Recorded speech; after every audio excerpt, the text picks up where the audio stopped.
metallic bonding. Going through, actually, metallic bonding, ionic bonding, covalent bonding, and different covalent structures. All of the bonding structure and properties topic. This is for GCSE and I believe also EduCAS. So I'll just get into it. Metallic bonding, you have metals, first of all. As you may know, they are strong. And in any element, that you'll have protons. Well, in any element? Yeah, in any element there are protons. I was getting confused with neutrons there. And, of course, electrons as well. The way that metals are arranged, they're, like, in a nice little neat order. They're sort of in rows, like this. Oh wow, how neat, how lovely, how tidy. And if you have a group 1 metal, like lithium, where there's, you know, Li+, it loses one single electron, and the protons, just one charge in them. So because the charge on the proton is just 1, you'd have 1 electron for each proton. Wow. But if you go into a group 2, say magnesium, Mg2+, this would not have just a 1+ charge, it'd have a 2+ charge. And because of that 2+ charge, you would get double the amount of electrons. And because of this, the forces of attraction between the protons in and the electrons in the what is it called? The sea of electrons, sea of delocalized electrons. That'll come in later. It's a stronger bond and it's harder to break because obviously there's a greater force on the proton. There's a greater force on because there's a higher quantity of electrons, more negative, so they're going to attract to each other more strongly than just a plus and one set of electrons per proton.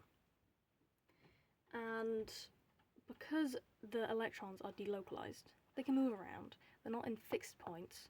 They can just like sort of bump into each other and bump into the protons, and that is how electricity can be conducted and moved along. So metals can conduct electricity because of that, and because of the shape they are in.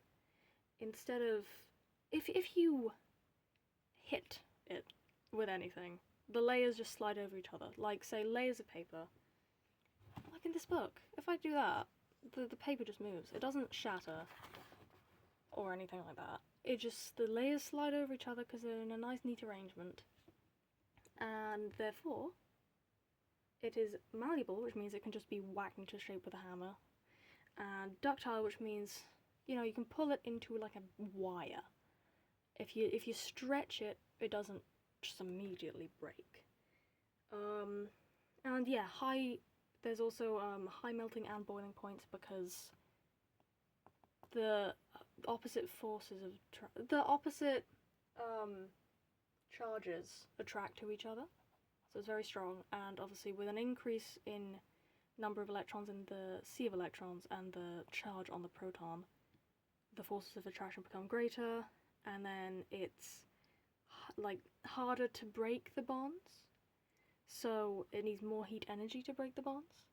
So initially, even lithium would have a high melting point, higher than other. Comparatively, it's a high melting point. Magnesium would have a higher melting point than lithium because there's a greater charge, greater forces of attraction between the sea of electrons and the protons. And yeah, that's all you need to know for metallic bonding. Ionic bonding, if you're familiar with how ions form, say you have sodium, which has 1, 2... Oh, I'm not really drawing the shells, am I?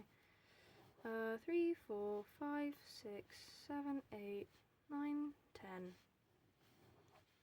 11. Worst diagram ever.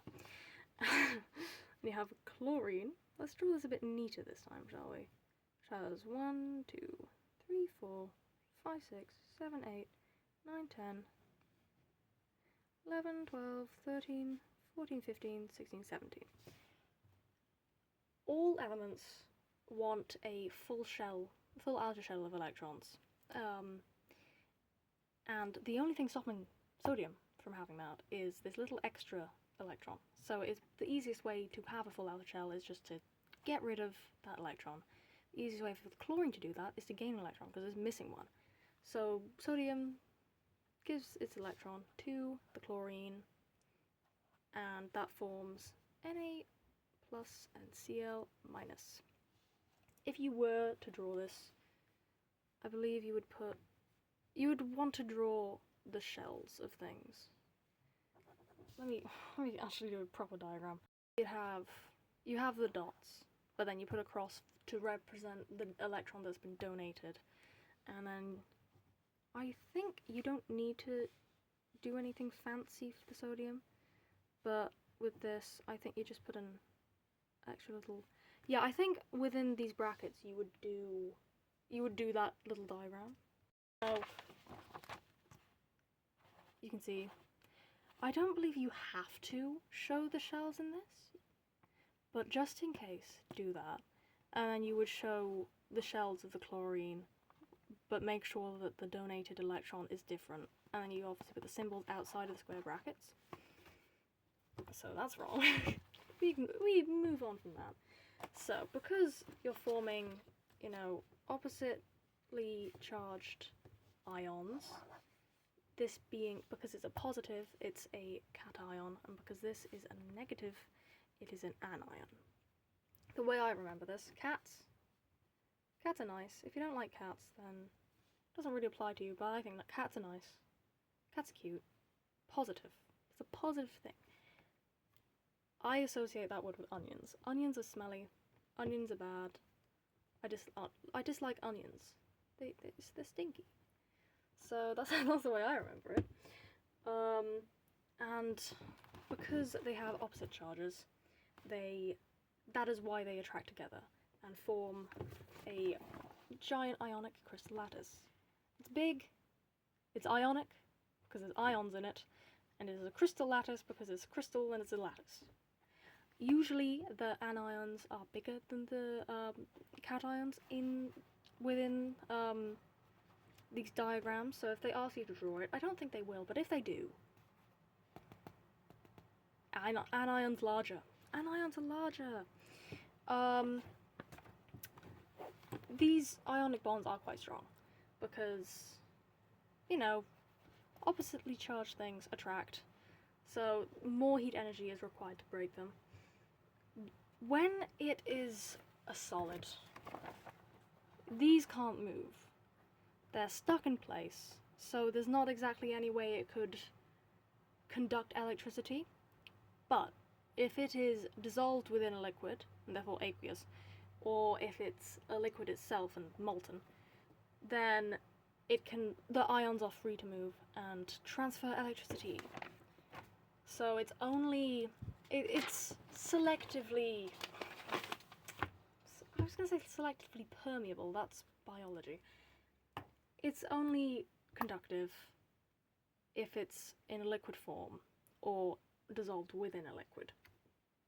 And because of the way these are organised, if I just do that.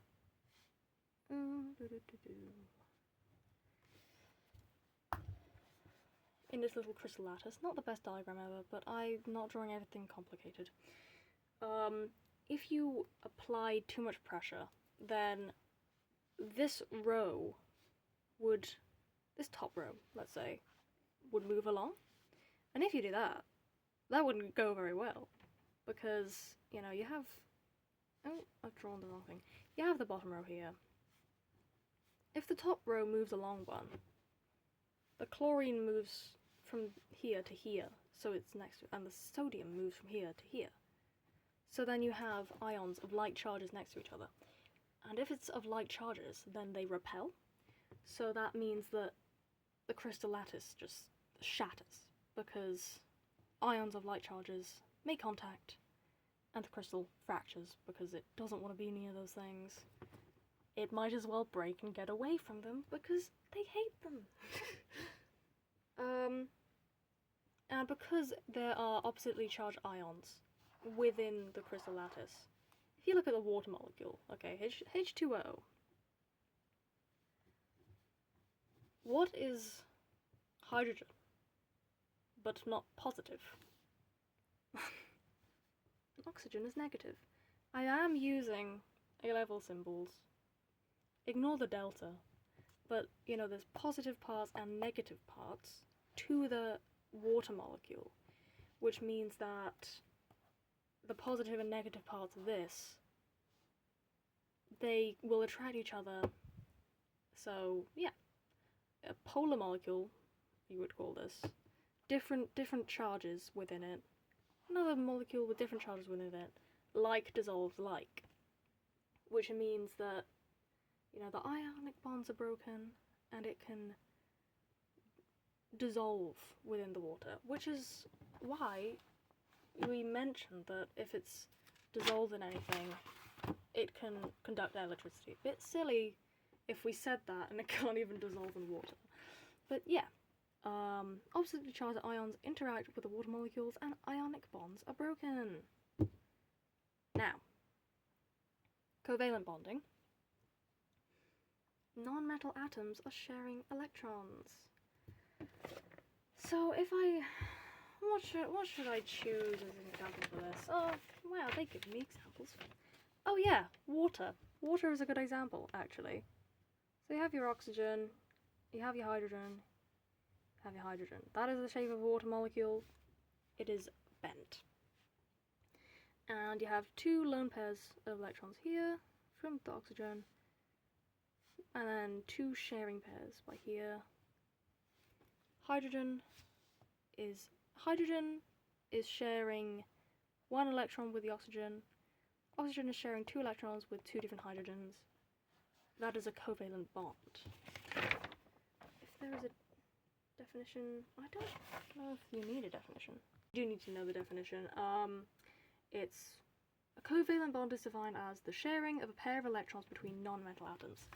You just have to describe what it is, really. Non-metal atoms, and they are sharing a pair of electrons between them.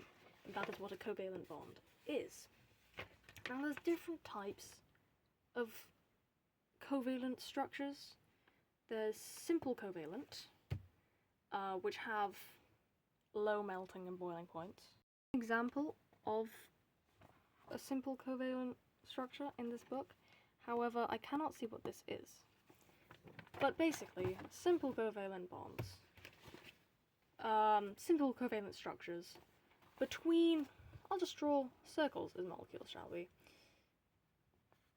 Well, you know, nondescript elements. These are the covalent bonds. The covalent bonds within the structures are strong, but those would not be intermolecular bonds. Those are intramolecular bonds, which are within the molecule, and those don't affect the boiling point of things. What affects the boiling point is the intermolecular bonds, which is between the molecules. And unfortunately for these simple covalent structures is the bonding between the molecules isn't very strong. So it doesn't require much heat energy to break at all, really. Which means, you know, they melt easily. Weak bonds are broken when they melt, and it doesn't take much for them to break, so they melt easily. Low boiling point. It is not the intramolecular bonds that melt, that break. It is the intermolecular bonds. Remember that. Intra is within, inter is between. They are soluble in water, but there are no free electrons or ions to carry charge, even if it's molten, so they just don't conduct electricity. So basically, they're just sort of the worst guys ever. The only thing they have going for them is the fact that they dissolve in water. I'm sorry, simple covalent structures, but you are certainly simple. Now, giant covalent structures, you have some examples for these. Diamond and graphite. They're stronger covalent bonds. Oh wait, no, they're not strong. They just are strong covalent bonds, because covalent bonds are inherently strong within and of themselves. Specifically with the examples you have with diamond and graphite, those are between carbon, the carbon-to-carbon bonds. Very strong. Very strong. Wow. Which means, you know, high melting and boiling points, because actually that is what makes up the... With diamond, it is just entirely... You can see it's just entirely covalent bonds. It's not exactly like little molecules floating around next to each other. It is entirely covalent bonds. Graphite is different. There's layers of... Isn't it hexagonal layers, I'm pretty sure. And you have different bonds between those layers. Graphite, because the layers are there. Do you even need to know this? You even need to know this for GCSE, but I'll tell you this anyway. Between the layers of graphite, very, very weak bonds. Which means if you push it, layers slide over each other. Similar to metal, which is why pencils work the way they do. It's just the layers of things sliding off of each other. I was going to show you a pencil then. You know how pencils work. Wow. That is just the graphite off of this pencil. The layers are sliding over each other, and yeah, that's it.